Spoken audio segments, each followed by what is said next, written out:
Épisode 4, l'écart.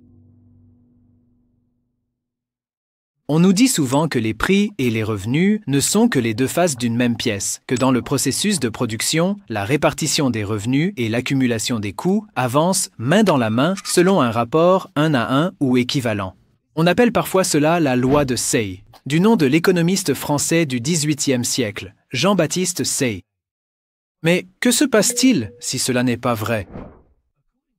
Selon l'analyse du crédit social du major C.H. Douglas, à ne pas confondre avec le crédit social chinois, le flux des coûts et donc des prix d'une part et le flux des revenus d'autre part ne sont pas automatiquement équilibrés comme ils pourraient et devraient l'être.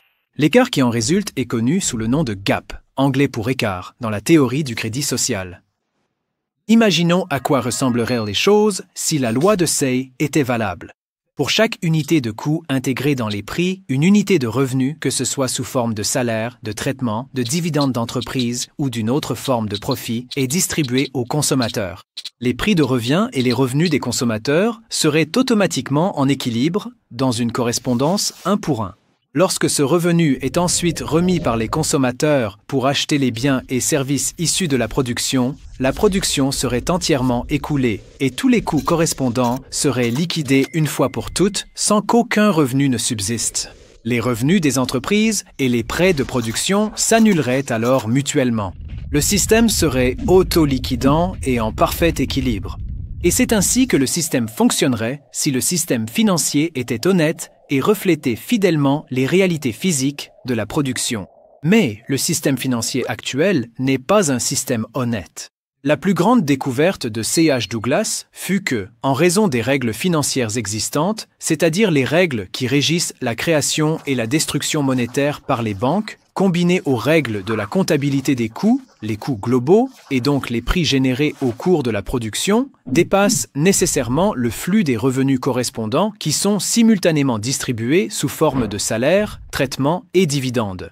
La loi de Say n'est pas valide.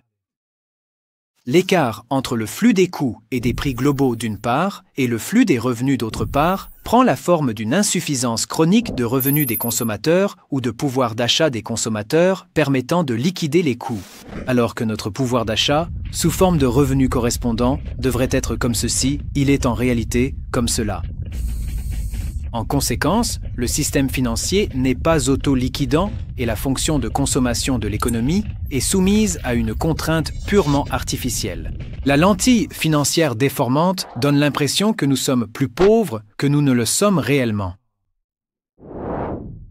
Cette série animée a été sponsorisée par l'Institut Clifford Hugh Douglas pour l'étude et la promotion du crédit social. Cette série a d'abord été publiée dans sa version originale anglaise sur youtube.com sous le titre Douglas Social Credit, provenant du site socred.org.